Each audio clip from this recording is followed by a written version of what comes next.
fast foods and kind of foods that aren't healthy for us, right? So it takes a couple days. But after those few days, you actually start to be attracted to foods that your body actually really needs. This is what I mean about gaining a new sense of thyself. The boiling is pulling out some of the bitterness. I'm really addicted to Leek. I use it in a lot of things. You can use the rocking method and pretend you're a real chef. Now I'm sticking in my dandelion greens. I'm mixing them up with the leek. Now, we're going to throw in my chard.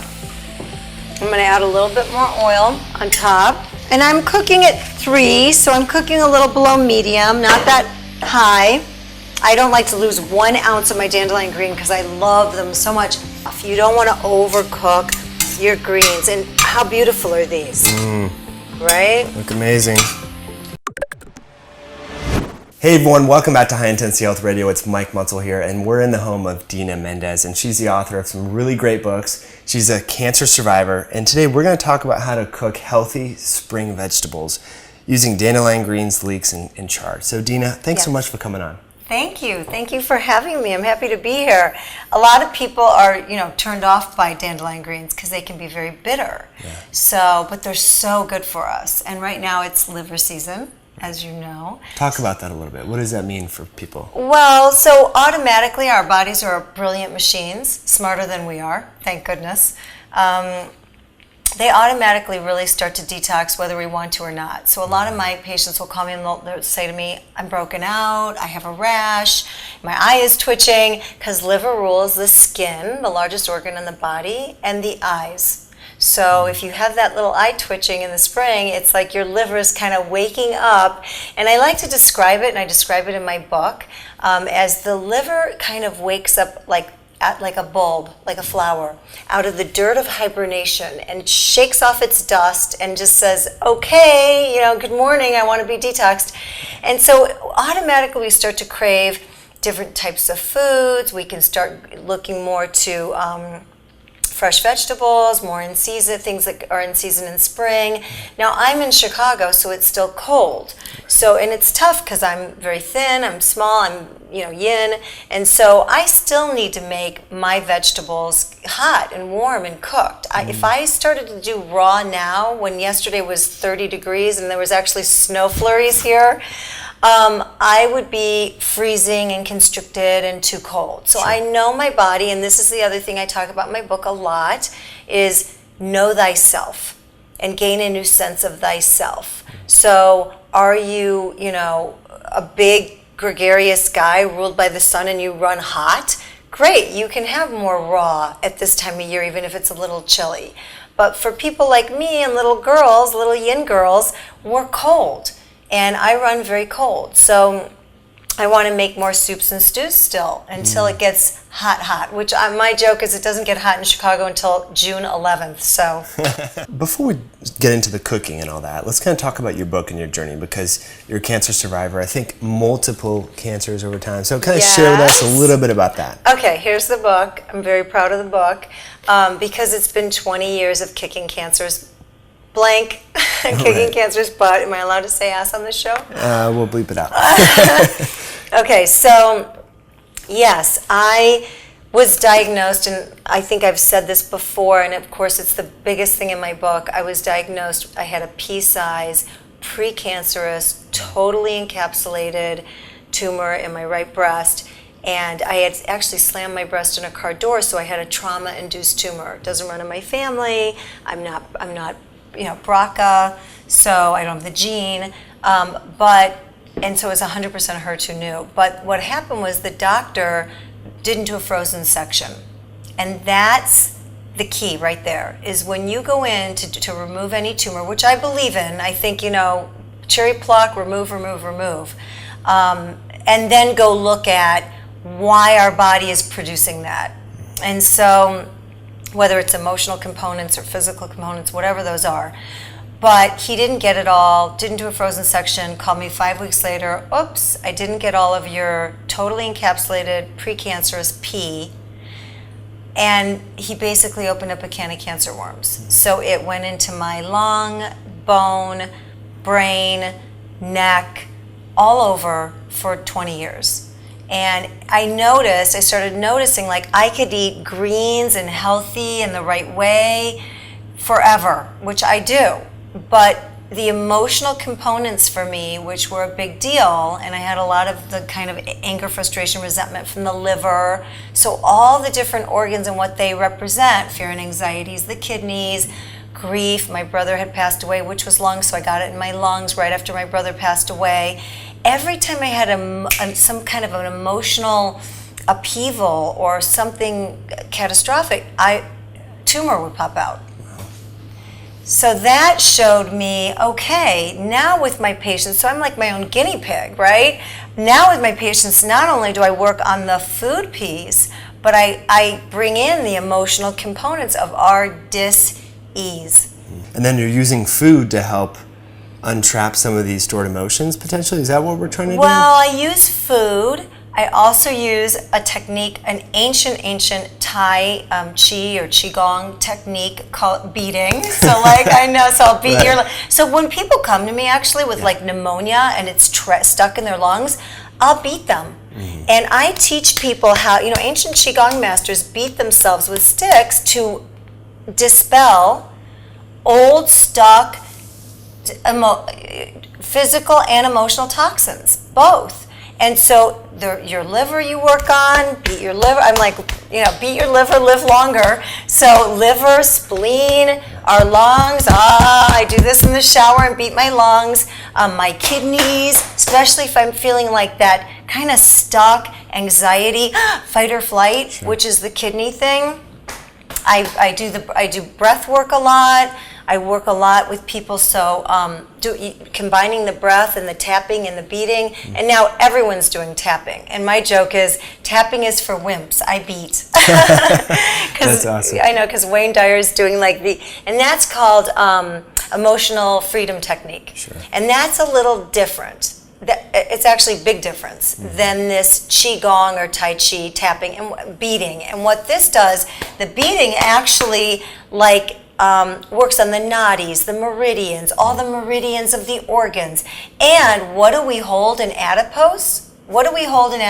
Toxins. Toxins and chemicals. So the biggest problem for women is the belly. And what stores in belly fat? MSG glutamates, which are found in 20 other things, right? Not just called MSG, but in the wax of your unorganic apple is MSG. Sure. So glutamates and chemicals from sugar-free. Our gum is a big culprit. So all that stores. So I will literally teach people beating the belly, beating out of the reason I have not an ounce of cellulite is what cellulite? Dimples of toxins stuck in the adipose. Right. So it's interesting. I mean, it's fascinating how the body really works. And people will start to itch as they're like, oh my gosh, I'm itching. I'm like, right, because all those toxins are being released and coming out. And you don't want those to stay stuck. You want to get rid of them. No, so beat them out. That's a big deal. And actually, I mean, for folks that aren't not as familiar with Chinese medicine and meridians and so forth, there's a lot of research on lymphatic flow and lymphatic stagnation and how that drives inflammation. So these processes, now, however you want to look at it, right? If you want to look at from the Western standpoint, lymph, very objective, or if you want to look at the energetic standpoint, it both makes sense the same way. Right. So I think that's really valid. And I do go to a lymphatic drainage guy, and he's part of my dream team. In my book, I talk about my dream team that I had to kind of compile together to help me to kick cancer's butt. So I used him, and he's amazing. Love it. So where do things stand now with your own health, if you don't mind me asking, and kind of sharing with people? It's great. I'm in really good shape, and I'm cancer-free after all these years. But if literally, I could feel the minute something will pop up, even a tiny little tumor will pop up in my neck or here. I've had 2 neck dissections. So I have had surgeries to help assist in getting rid of. But doctors will always say to me the same thing when I show up at the office. They're like, "You're still here?" Really? Wow. Yeah. So I'm one of the longest patients I think that my doctor's had. Wow. So he's always surprised. But I was actually with a client yesterday teaching a beating class, a Qigong yoga class, And the woman teaching with me was also my client, my patient, and she had a brain tumor. And she said we both go to the same doctor, and the doctor said, whatever Dena does, do that. So at least doctors are starting to be a little more on board of saying, what they'll say to me, my regular doctors is, we don't know, we don't study this, but you apparently do, so do whatever you're doing. Right, if it's working. Yes, and I combine, So Love it. very much so. Cool. And I know a lot of what you do starts right here in the kitchen, eating healthy food. Totally. So I like this because, like you said earlier when we first kind of introduced this podcast, was dandelion greens people are scared of because they're really bitter. And we cook a lot of raw salads with dandelion greens. I've never cooked with them. I shouldn't say we cooked. We chop up raw salads with dandelion greens. So I'm really curious to see how this whole thing comes together. You whip up. I always say, come on, we'll go whip it up in the kitchen. My thing with people is I'll whip them through Whole Foods. I show them alternatives. And then I show them quick, fast, easy, healthy stuff in the kitchen. I'm like, let's go whip it up in the kitchen quick, fast, and easy. Why? Because nobody wants to spend a long time in the kitchen. Right. You showed your bone soup it was so daunting because it's like hours. It takes hours. Like everybody's like, really? Nobody wants to spend hours. So my patients are always like, really? I have to be in the kitchen? I have to cook? I'm like, I'm telling you, by the time I'm done showing you, and this is why I hold their hand through it. Once I show them how great it tastes, they're like, oh my gosh, I love this. I've been making it every day. Wow. So I'm going to put this on top of some unbelievable, delicious wheat and gluten-free pasta. Wow. And yeah, it's really yummy. It's all in the seasoning, by the way, too. Let's talk about the greens. So what I'm going to do is just cut up. So I'm going to just cut off like the stems here. I'm going to cut these stems off. And then I'm going to just cut these basically in like threes. So they don't have to be that small, but... And then what we're going to do is we're going to stick them in water, a little bit of water. So there's not much in here. There's maybe a cup of water in the bottom of your pot. And I'm going to stick these in here, and we're going to steam boil them, basically. You don't need a fancy steamer. And by the way, I always say to people, my favorite piece of equipment in the kitchen is this lemon squeeze, my lemon squeezer. I love it. But I always cook for people and tell them this is the real deal kitchen. I have no measuring cup. Like I don't have like fancy, although knives are important to sharpen your knives. Okay, so now we're going to steam this. So we're going to put this on, and I'm going to just cover a little bit. It's going to literally take 3 minutes, that's it. Perfect. So, okay, and then in the meantime, what we'll do is we'll get these ready. What I like to do is mix my greens. So, this is Swiss chard, and it's rainbow chard. This is rainbow chard, and I like to mix. So I'll even mix with like 4 different kinds of greens. Like I'll do broccolini, kale, Swiss chard, and dandelion. The more the merrier. I always say it's in the seasoning. That's a big deal. Sea salt, obviously, is a given, not regular salt. Sea salt is actually, when our bodies are in perfect balance, they're the exact same mineral content as the sea. A lot of scientists have said that. So sea salt, our body can absorb. We actually need some sea salt. It's good for us. The other thing, I really like this Herbamere. It's from Whole Foods. And then this I get from Bologna, Italy. And I actually get it online. I found it while I was actually traveling through Italy. And it's made from sea salt and herbs. And it's amazing. So a lot of my clients love that. Okay, so now I'm going to cut up the chard. And again, it doesn't need to be perfect. You could actually rip these apart. You don't even need to cut them. And I like the stems because I love these, but a lot of people, take the stems off because they're a little more chewy and they're kind of... It's just more work. Yeah, but I like them. I like to eat them. No, I know. That's what I'm saying. Like, leave them in there. Don't bother doing it. I'm the goat. So I used to, when I first learned to cook healthy from my first natural doctor, who I talk about in my book, the only thing I knew how to make was boneless breasted chicken, and there was only Ray's Ranch Market in Arizona. There was no Whole Foods. Whole Foods didn't exist. That's how old I am. So I would make that. I would make brown rice, and if I got real daring, I'd add barley. And I would make spinach. And I'm the goat, Capricorn, so I like the dirt still in the roots. And I'd eat just the roots. Oh my gosh. And so I've always been a green lover. But when I always say to people, your taste buds are jaded from living on packaged foods and fast foods and kind of foods that aren't healthy for us, right? So it takes a couple days. But after those few days, you actually start to be attracted to foods that your body actually really needs. This is what I mean about gaining a new sense of thyself. So the boiling is pulling out some of the bitterness. It's still not going to be. Have you ever had horta in a Greek restaurant where they do the oil all over it and the lemon? I'm always like, light on the oil and just olive oil, nothing else. But yeah, it's pulling it out. And then what I'll do is I'll actually drink the water as a tea. Okay, so this is basically done because we don't want to. The other thing is you don't want to kill it. You don't want to overboil it. You know, you don't want to overboil it. You don't want to kill it. You want it to be so it's like a beautiful bright green. And this is pretty well done. So you drink it. Okay. So see, and now I'm just going to leave these in here. I mean, one pot stopping. Yeah, I'm not going to like mess up a bunch. There's the water, so it's got all that delicious, all for the liver. It's nectar for the liver. Because I want to show you the saute and let you taste just the leek. Because just leek, which is great moistening for the lungs. Leek and onion are actually great for the lungs. So what I'm going to do now is start this pot again, put my olive oil, unrefined, first cold pressed, extra virgin, dark bottle. That's a big thing for me. My olive oil is very important. I want to cook with really clean, really high quality, good olive oil. Now your leek.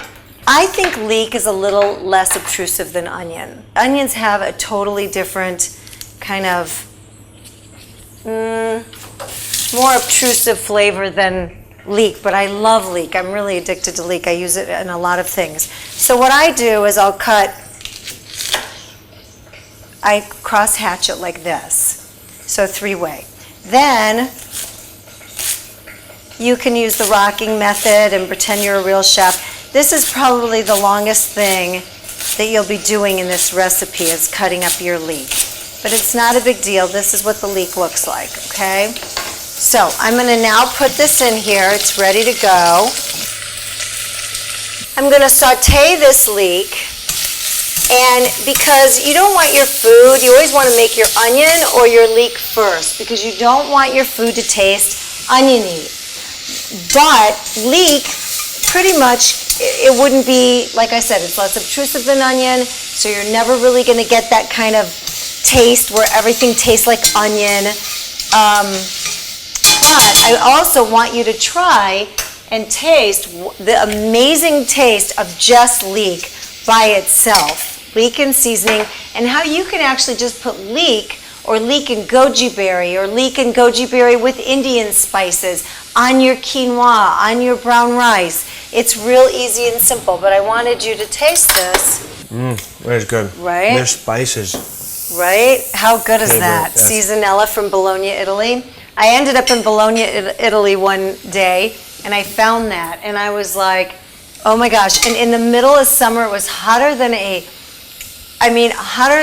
heck. And U2, all of a sudden, everybody's getting ready for this concert. I'm like, what's everybody doing? There wasn't a soul in the streets because it was so hot. Come out at night, U2 is playing in the middle of the square. Wow. It was unbelievable. But anyway, I found this from a little shop there, and I noticed it was really good quality ingredients with the sea salt. Now I'm sticking in my dandelion greens. I'm mixing them up with the leek. And about how many minutes? Now, if you were just going to do this, I want you to, and the reason I'm doing this separately, everything's so separate, is I want you to taste just now the dandelion green with the leek. Amazing. Right? Isn't that amazing? Now, we're going to throw in my chard. I'm going to add a little bit more oil on top. And I'm cooking at 3, so I'm cooking a little below medium, not that high. I don't like to lose 1 ounce of my dandelion green because I love them so much. And they're so good for us. It's such an unbelievable natural detoxifier for your liver.